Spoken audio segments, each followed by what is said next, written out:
Vaheguru Ji Ka Khalsa, Vaheguru Ji Ki Fateh. In this video, we'll be going through an introduction to the bani called Charitropakhyan, and an introduction to the series where we'll be demystifying this bani, doing an analysis in a textbook style format. This Gurbani is by Guru Gobind Singh Ji Maharaj, and the recent years has been a lot of assumptions and misleading statements about this bani.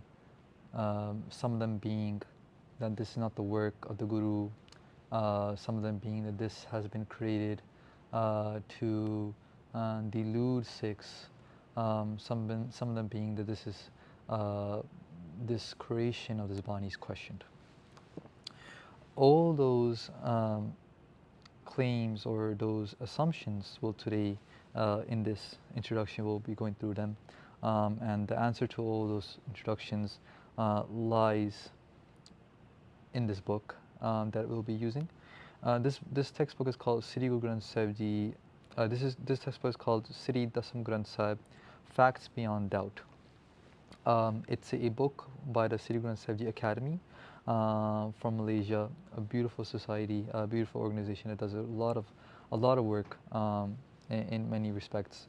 And this book is definitely must have. They have a PDF available for free of their book. You can also buy it from their website, Sri Guru Granth Sahib Ji Academy. So let's go right into it. A few years ago, this pothi of Charitropakhyan was uncovered. This pothi, as you can see here, is a handwritten pothi of the Charitropakhyan. So what is Charitropakhyan? Let's talk about that first. Charitropakhyan is a bani that contains 405 stories of how the vikars, the 5 vices, Kam, Krodh, Lobh, Moh, Ahankar, lust, anger, greed, attachment and pride, how these 5 can destroy a person's spiritual, political, family life. Okay, the word itself, Charitropakhyan, is 2 words. Charitra means an image. Pakhyan means to explain, katha, Veechar. Charitropakhyan literally means a collection of stories painted with words. Okay, so Charitropakhyan is a bani which is a collection of stories that are painted with words. Okay, and all these stories are trying to communicate a message to the reader, i.e. the Guru Khalsa Panth, Sikh Sangat, of how to be aware, how to be suchet against these 5 vices. Okay, so this pothi of Charitropakhyan was uncovered a few years ago, and they have included in this book. This pothi has the handwritten words of Guru Gobind Singh Ji Maharaj. Okay?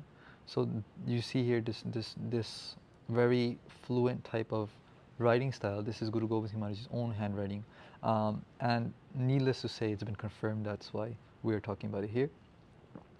This is the very beginning opening, the first Charitar in Charitropakhyan. So Charitropakhyan opens up by doing the Aradhana, the Ustati of Sri Akal Purkh Vaheguru Ji's Shakti, who comes in the form of Pagoti, who comes in the form as the Kirpan, who comes in the form of Khardag, who comes in the form of Maya. Okay? So here you can see this how is written up here in Guru Sahib's handwriting. Someone has typed it up here. The Guru Sikh Sevadars have typed it up here, and this is what they wrote: Tu hi khadg tara, tu hi baadvari, tu hi teer tarwar kati katari, halabbi junabbi magharibi tu hi hai, niharo jahan aap uthati ohi hai. So you can see here Guru Sahib is praising Akal Purkh Vaheguru Ji in the form of their Shakti. Shakti means their energy. Everything we can see around us is the energy of Paramatma, is the Shakti of Paramatma. And that is what Guru Sahib is doing Namaskar to. So, besides Charitropakhyan, there is also Khas Patre. Khas Patre are those angs that Guru has written with their own self. Like here you can see Guru Sahib has written here, Charitar tehe poti bina. And where Guru Gobind Singh Maharaj mentions his composition called Charitropakhyan. Okay? This is a Khas Patra of the Krishna Avatar, where Guru Sahib, so this is the Krishna Avatar here in Guru Sahib's handwriting. And at the end, Maharaj gives a short summary of their compositions where they mention the word Charitropakhyan. Okay? So, Pothiya Charitropakhyan is kept at the sanctum of Takht Sri Kesgarh Sahib, Anandpur Sahib. So you can see that this Pothi that we're just showing you is actually a Kesgarh Sahib, and it's kept at that Takht Asthan. ठीक है जी. Guru Sahib also marks the completion of Charitropakhyan. They give a date as well for the Bikrami calendar. They say Sambat 17 Sahas Pranijja, Ard Sahas 15 Kahijja, Padra Sudi Ashtami Ravara Ti Satadarav Gnan Sudara. And I'll translate that for you. Sambat means a year. Sambat 17 means 17, Sahas means 100.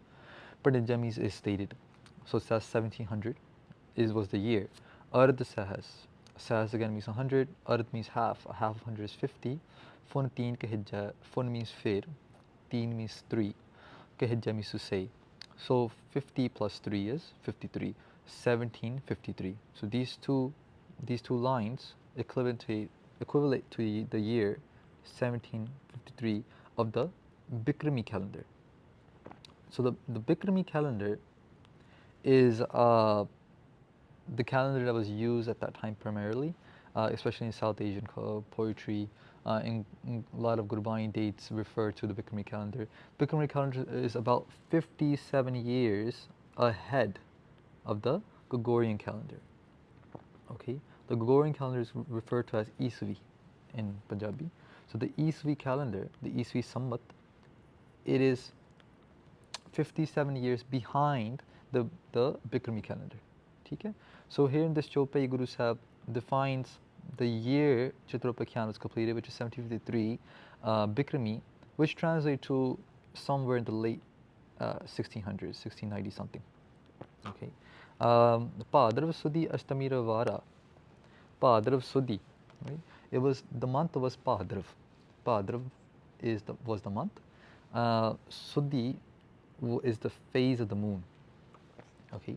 So the phase of the moon, they have two phases, Vadi and Sudi. And here we have the equivalent right here. So they did the math for us. Okay, 1696 CE. Okay, Isvi, or Central Era, as we refer to in English. So this was the year that Gurus have completed the bani in, and the month was Padrav in the Desi calendar, the month Padrav, and it was the phase Sudi, okay, the waxing phase of the moon, and Astami Ravara, it was the 8th day of the Sudi cycle, okay, it was the 8th day of the Sudi cycle, and Ravara means Sunday, it was Sunday. Tir Satadrav, Tir means the banks, Satrav is the name of the river, the Satluj river. Granth Sudara, the Granth has been completed. This Granth Charitropakhyan was completed in 1696 by the banks of the river of the Satluj river on a Sunday on the 8th Sudi phase of the month Bhadrav. Okay, so Guru Sahib gives notes, they give a document style formation of when they complete the Bani, and that is huge. When you're looking at history, it is huge because if the author gives dates, that is a huge reference to when the Bani was written. And now we also have a handwritten Pothi of Charitropakhyan. Just a side topic, besides the Charitropakhyan section in this book, they also have much other information of handwritten Angs of Guru Gobind Singh Maharaj all throughout this book. As you can see here, this is a handwritten stanza from the Brahma Avatar.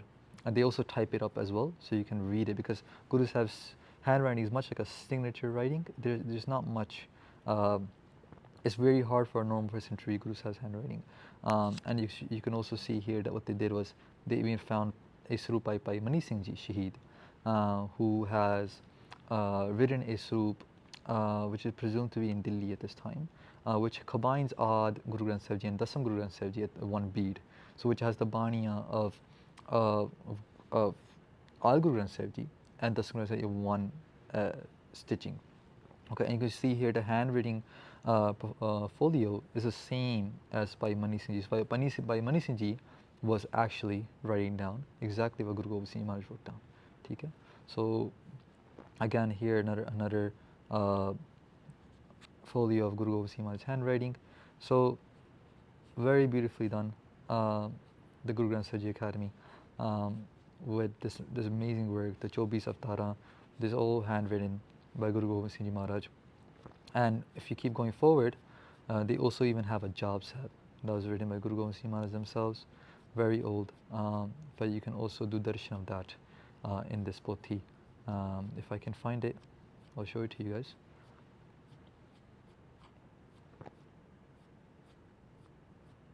So these are all different handwritten angs. So when people say कि Dasam Maharaj, Dasam di bani, Guru Gobind Singh Maharaj nahi hai, well, it's a very big assumption to make when there is proof. So this is Untitled Chapter 9, written by Guru Gobind Singh Maharaj themselves. These are all handwritten. Okay, here you go. So this is Job Sahib. As you can see, it's very old. It's fainted. Apparently the poti was also burnt as well. But they also have typed it up here. This is stanza 82 to 83, Rual Chand. You can also see here other stanzas that they uncovered. This is how Job Sahib starts. Akal ji Sahai ji Athja Path Paramb Karte Hain Grantharat Chapa Chand Chakar Chihin Aru Baranjat Aru Pat Nahin Jih Roop Rang Aru Rekh Pe Kou Keh Na Sakat Ke. So this is the starting of Job Sahib as written by Guru Gobind Singh Maharaj themselves. So Sad Sangat Ji will be continuing this series by going through each Charitra in the Charitropakhyan, 405 stories. 403 of them are tales, the first one being the Ustat of Akal Purkh Vaheguru Ji Shakti, the last one being a story of Akal Purkh Vaheguru Ji in a avatar roop. And 403 in between are tales of both men and women committing very adharmic actions, actions that we will see adharmic, that are against the philosophy of Gurmat, to bring down someone else's jivan. And by learning these lessons, we can learn morals, we can learn, we can implement those morals into our life to better hand our Sikhi jivan. Bol chuka di khidmat bakshni ji. Vaheguru Ji ka Khalsa, Vaheguru Ji ki Fateh.